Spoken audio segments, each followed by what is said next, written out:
भाजपा के राष्ट्रीय सचिव ओपी धनखड़ ने एक बार फिर से कांग्रेस पार्टी और उसके नेतृत्व पर अपना निशाना साधा है। उन्होंने कहा है कि कांग्रेस के पास कोई विजन नहीं है, कांग्रेस के पास है तो केवल कंफ्यूजन ही कंफ्यूजन।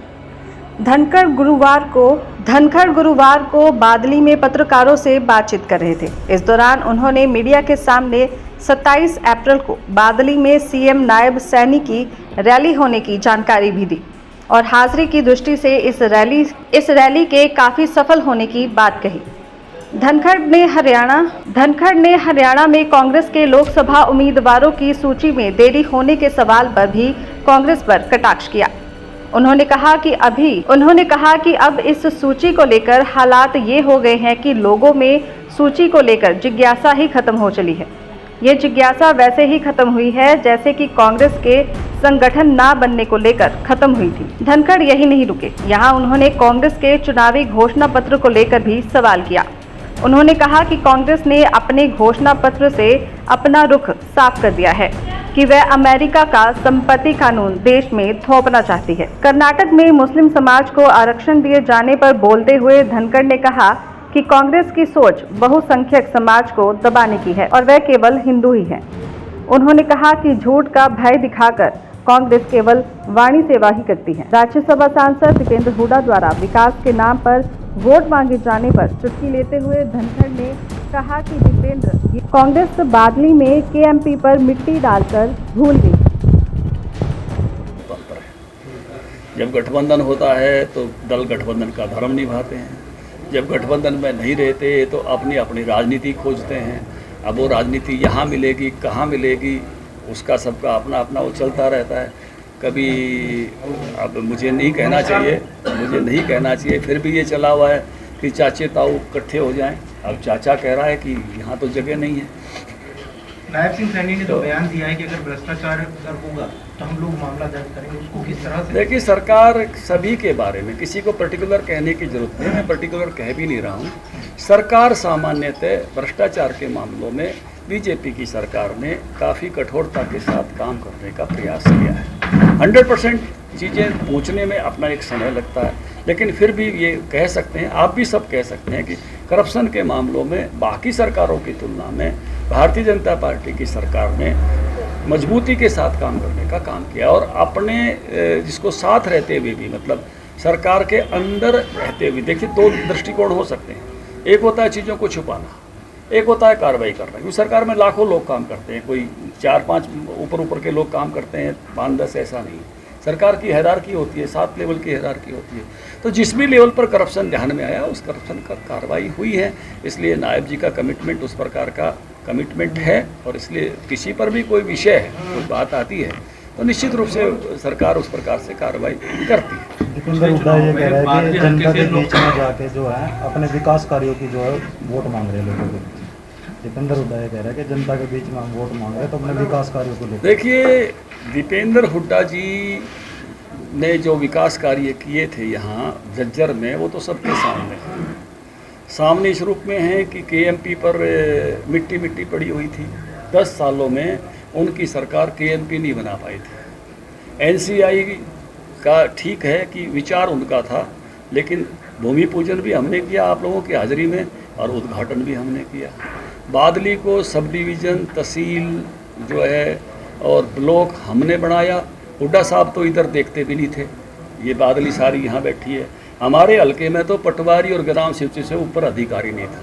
हमारा माचरोली भी हमने बनाया, हम अपना कुलाना में कॉलेज लेकर आए। मतलब हमारे यहाँ तो ऐसी स्थिति थी कि हमारे यहाँ तो रोया है और उसके कारण से इन 5 वर्षों में हमारा नुकसान हुआ है। नहीं तो और 200-400 करोड़ रुपए हमारे हल्के में लग जाते, मेरा बदला ले लो और फिर जाके राज्यसभा में बैठ गया और राज्यसभा में वही ठाठ रहे, नुकसान हमारे हल्के का हो गया। तो यहाँ तो ये यार भाई, एक बात मैं तो बार कहता हूँ, कोई अगर नौजवान आदमी ब्याह खातर रोए तो क्या माना जाएगा, कुड़बे खातर है या खुद खातर है? सीधा सा सवाल है। हरियाणवी आदमी इसको समझते हैं। कभी हल्के के लोगों के लिए दुख जताया, कभी हल्के के विकास के लिए तकलीफ कोई मानी ना? खुद के लिए, खुद से भी बाहर देखो, लोगों की सुनो, तकलीफ क्या इलाके में हुई है, उसके विकास का कहीं ना कहीं हिस्सेदार बनना चाहिए था। उसकी हिस्सेदारी मुझे तो कोई इस टिकट में दिखाई नहीं दी। उनका अपना वक्त था, उसमें भी सांपला में भी एसडीएम ने बिठाया था उनके हल्के में। मैं आपके मीडिया में कह रहा हूँ, जवाब दो ना। सांपला में एसडीएम बिठाने का काम ओम प्रकाश धनखड़ सरकार में थे जब हमने किया, और ये करके किया भाई, हमारा इलाका है। उन्होंने सांपला में भी एसडीएम नहीं बिठाया था। तो जो चीज़ें, जो काम हमने इस इलाके में किए, चाहे वो हमने यूनिवर्सिटी लाने का, रीजनल सेंटर लाने का काम किया हो, चाहे फ्लावर्स का अपना जो एक्सीलेंसी सेंटर लाने का काम किया हो। बादली पूरी यहीं बैठी है साहब, आप एक बार कैमरा घुमा के और लोगों से पूछो कि उन्होंने उनके काम यहाँ पर इस हल्के के लिए उन्होंने एक काम जरूर किया था, वो आपको पता है, वो बादली झाड़े बता देंगे। बादली हल्के के लोगों को जो है भूमिहीन करने का काम किया था, वो काम किया था, और कुछ काम नहीं किया। यहाँ तो इन्होंने केवल यूज किया चीज़ों को, यहाँ के लोगों को भूमिहीन करने का काम उन्होंने जरूर किया। पिछले लोकसभा चुनाव में बादली हल्के से कोई खास अच्छी स्थिति भाजपा की नहीं थी, इस बार क्या देखते हैं? बादली में से 50,000 वोट हमने लिए थे, कांग्रेस को से 5-6 हज़ार वोट हम और इधर ले लेते तो वो हम उनसे ऊपर होते, और इस बार हम वो लेंगे। इसी कमिटमेंट के साथ हम चले हुए हैं कि इस बार बादली में हम जो है उनसे ज़्यादा वोट लें। तो बादली का कार्यकर्ता पूरे डट कर कस कर नेताओं का विरोध हो रहा है सर, इनको लेकर क्या? चुनाव का पर्व है, कुछ लोग पक्ष में भी आएंगे, जय जयकार भी होगी, कुछ लोग सवाल भी पूछेंगे। यही लोकतंत्र के पर्व का आनंद है। बादली का बस स्टैंड, शानदार बस स्टैंड, तो ये होते ही सारी मंजूरी हुई है। जो ये लोकसभा चुनाव की आचार संहिता खत्म होगी, सबसे पहला काम वही करें। यानी इनका एजेंडा कोई देश के सामने छुपा हुआ एजेंडा नहीं है, चाहे वो देश की संपत्ति के पुनर्वितरण को लेकर हो, चाहे वो माइनॉरिटीज़म और जो है उसकी अल्पसंख्यक प्रस्ती के लेकर हो, जो इनके स्वभाव में है, चाहे बहुसंख्यक की भावनाओं को दबा के रखने का हो, उसमें कांग्रेस पूरी तरह से क्लियर है। और उसी नाते से देश के सभी लोगों को, जो कम से कम जो सारे देश को साथ लेकर चलने की बात सोचते हैं, उसमें चिंता होती है सबको कि किस प्रकार के विभाजनकारी और किस प्रकार से आम आदमी को तकलीफ देने वाले रास्तों पर के घोषणा पत्र के माध्यम से कांग्रेस पार्टी चुनाव में आई हुई है। तो ये दूसरे दौर के चुनाव के आते आते तक कांग्रेस इस नाते से पूरी तरह से जनता के सामने एक्सपोज हो गई है। हरियाणा पार्टी को फिर से उसका फायदा मिलेगा? देखिए, कांग्रेस की टिकटों की हालत ये हुई है, लोगों ने वेट करना बंद कर दिया है। आ जाएगी जब आ जाएगी। ये तो लोग शुरू में एक बार किसी भी पार्टी की टिकट बढ़ती है तो जिज्ञासा होती है, वो जिज्ञासा, जैसे इनका संगठन नहीं बना ना, संगठन की भी जिज्ञासा करते करते करते करते लोगों ने आखिर छोड़ दे दिया। तो ये अभी उसी रास्ते पर इनकी टिकटों की स्थिति है। और जितनी इस प्रकार की स्थिति जिस पार्टी की हो जाए, डिसीजन मेकिंग में जिसकी इतनी सिरफुटेबल हो, डिसीजन मेकिंग में जिसमें इतनी कठिनाइयाँ हों, उस पार्टी के बारे में क्या कहा जा सकता है कि वो अपने डिसीजन मेकिंग, लीडरशिप क्या होता है? लीडरशिप वो होती है जो डिसीजन करती है, लीडरशिप वो होती है जो पहल करती है, लीडरशिप वो होती है जिसके पास कोई विजन होता है। ना कांग्रेस के पास कोई विजन है, कन्फ्यूजन ही कन्फ्यूजन है। जहाँ भी देखोगे आप, चाहे वो टिकटों के वितरण का कन्फ्यूजन हो, चाहे वो किसी इनके शिखर नेताओं के बोलने का कन्फ्यूजन हो, जब इन पर इनकी बात मुद्दे उठाते हैं तो ये और ज़्यादा कन्फ्यूज हो जाते हैं कि आपने हमारा मुद्दा क्यों उठा दिया। तो इनके पास ना कोई विजन है, केवल कन्फ्यूजन ही कन्फ्यूजन है। और इनकी जितने सवर हैं इनके, वो सवर भी ये बताते हैं कि कांग्रेस किसी एक उसके हिसाब से चल पाने में अब सक्षम नहीं है। आपने कर्नाटक का उदाहरण दिया, लेकिन उधर कांग्रेस वाले ये आरोप लगा रहे हैं भारतीय जनता पार्टी पर कि वो देश के संविधान को बदलने का प्रयास जो है भाजपा किया जा रहा है। देखिए, देश के संविधान में 10 साल से हमारी सरकार है, क्या हमने एक बार भी 356 का उपयोग किया? और इन्होंने कितनी बार किया? सैकड़ों बार। इन्होंने संविधान कितनी बार बदला? शाहबनो केस में संविधान किसने बदला? अनेकों बार संविधान बदलने के घटनाक्रम कांग्रेस ने किए हैं। देश का चुनाव 6 साल में हुआ, इससे ज़्यादा संविधान के साथ खिलवाड़ हो सकता है? भारत के संविधान में 5 साल में चुनाव होने चाहिए, इमरजेंसी में सारे नेताओं को जेल में डाल के, आपके पूरे मीडिया पर ताला लगा के। आपको तो ध्यान में है प्रथम जी, संपादकीय लिखे नहीं जाते थे, देश में पूरी तरह से प्रेस की आज़ादी स्थगित हो गई थी। इंदिरा गांधी के कार्टून छपे थे, प्रेस गरम प्रेस लेके ऐसे कपड़े पर दबाते हुए प्रेस कॉन्फ्रेंस। आपको याद हो तो, मुझे वो कार्टून याद है, वो प्रेस कर रही थी प्रेस की बजाय। तो ऐसे जो उस पार्टी का इतिहास है उस पार्टी की बातों पर कोई मुझे नहीं लगता कि कोई किसी प्रकार का चीन को चाहे ज़मीन देनी हो 62 में, चाहे देश का विभाजन कहा था हमारी लाश पर होगा, कौन सी बात पर ये खरे उतरने वाले हैं। केवल वाणी सेवा करने वाले हैं और झूठा भय दिखाकर जो है वो जो है घटनाएं बताने की कोशिश करते हैं। बीजेपी बाबा साहब के अम्बेडकर के सिद्धांतों पर चलने वाली पार्टी है। कौन तोड़ रहा है बाबा साहब के सिद्धांतों को, मुस्लिम समाज को आरक्षण देकर कर्नाटक में? कौन तोड़ रहा है? संविधान की भावना तो ये नहीं है सर। मतलब भारत में जातीय आरक्षण क्यों है? जातीय विभिन्नता के कारण जातियों की हायरार्की बनी हुई थी कि ये जाति ऊपर, ये जाति ऊपर, ये जाति ऊपर, इसलिए आरक्षण दिया गया कि सामाजिक उत्थान हो। और ये बाकी सब रिलीजन ये मानते हैं कि हम में इक्वलिटी है, हम सब बराबर के हैं, इसलिए संविधान में ये रहा कि इनको किसी प्रकार का आरक्षण नहीं दिया जा सकता, क्योंकि भारत में आरक्षण का आधार जो है वो असमानता रहा है। इसलिए इनके उस विषय पर जो है वो कोई मुझे लगता है कि जिस प्रकार से कांग्रेस एक्सपोज हुई है तो इनके मुद्दों पर किसी को अब कोई भरोसा नहीं, पर ना कोई विजन है, केवल कन्फ्यूजन है। वो नायब सैनी जी की जनसभा जो है बादली में रखी है। पूरी तैयारी में हमारे सारी टीम, विनोद जी हमारे संयोजक हैं इस विधानसभा के, हमारे विनोद जी इस मंडल के अध्यक्ष हैं, आनंद सागर जी प्रदेश कार्यकारिणी में हैं जो इस जनसभा की तैयारी में लगे हुए हैं, डीपी कौशिक जी हैं जनसभा की तैयारी में मैनेजमेंट में लगे हुए हैं।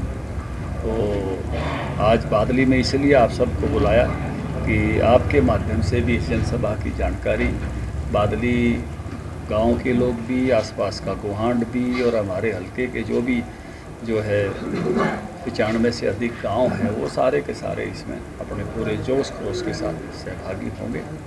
चुनाव चल रहा है लोकसभा का, दूसरे दौर का चुनाव अभी प्रचार बंद हो गया है, तो चुनाव हमारे उस पर आ गया है बिल्कुल एज पे। तीसरे दौर की तैयारी इसके बाद शुरू हो जाएगी और चुनाव में बहुत सारी बातें ऐसी आ रही हैं कि जिसके कारण से देश के नागरिक चिंतित हुए हैं।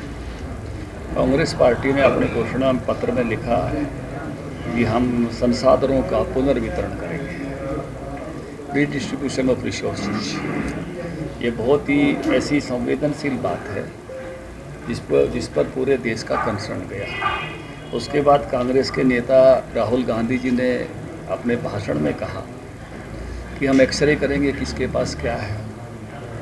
वो उससे और थोड़ी सी उसमें लोगों को चिंता हुई कि भाई ये किस रास्ते पे जा रहे हैं। और उसके पास इनके जो थिंक टैंक है सैम पित्रोदा, उन्होंने जो बयान दिया कि जो किसी की मृत्यु हो जाती है उसके बाद कई मुल्कों में इस प्रकार के टैक्स हैं। बीच में यहाँ कुछ प्रयास हुए थे, लगे थे, फिर हटा दिए गए थे। उस प्रकार का संपत्ति का भी अमेरिका जैसे राज्यों में 55% मरने वाले की संपत्ति सरकार ले लेती है। तो सैम पित्रोदा ने इस प्रकार के उसकी चर्चा की। कांग्रेस को तुरंत डर के मारे पल्ला झाड़ना पड़ा, लेकिन ये साबित हो गया है कि कांग्रेस का चिंतन किस दिशा में जा रहा है। कांग्रेस पार्टी नए रिसोर्स बनाने की बात नहीं कर रही, देश की नई संपदा की बात नहीं कर रही। मनमोहन जी के 10 साल में इकोनॉमी अपनी जगह पर खड़ी रही।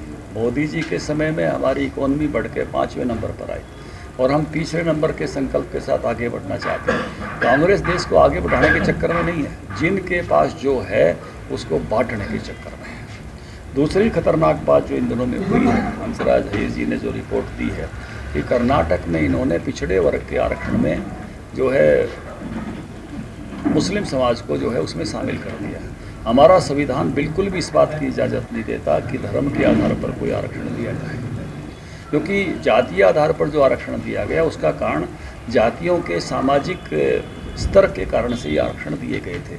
और ये जो बाकी धर्म है ये क्लेम करते हैं कि हमारे अंदर बिल्कुल बराबरी है, और इसी कारण से शुरू से ही संविधान सभा ने इनको किसी प्रकार का आरक्षण नहीं दिया। और ये डॉक्टर अंबेडकर के संविधान के साथ जो है मैं कहूँगा कि उस संविधान की मूल भावना के साथ जिसको डॉक्टर साहब ने रचा था, ये पिछड़े वर्ग के अधिकारों पर एक तरह से डाका है। उनके अंदर एक बड़ा ग्रुप उस प्रकार का शामिल कर देना, सबके सब मुस्लिम लोगों को उन्होंने उसमें शामिल कर दिया है।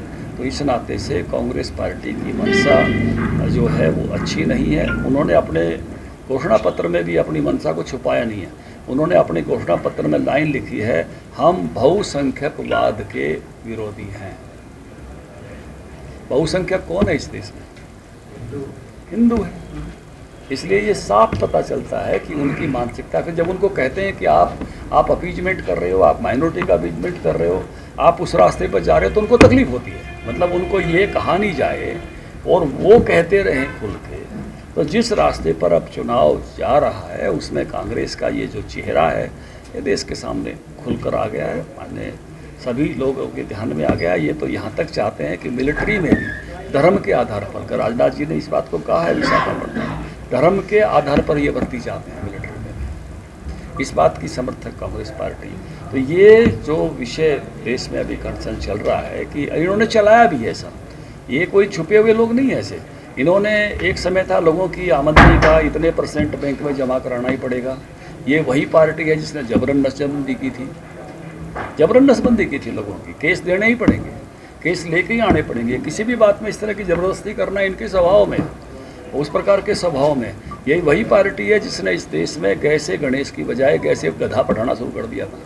और हम उस पीढ़ी में हैं जिन्होंने कायदे में गैसे गधा पढ़ा है। रे से राम से इनको तकलीफ होती है, देव से देश से तकलीफ होती है, ये गैसे गधे वाले। तो गैसे गधा पढ़ाने वाले लोग आर्टिकल 370 के ये पक्षधर हैं, तोड़ते हैं। दैनिक सवेरा के लिए सुमित कुमार की रिपोर्ट।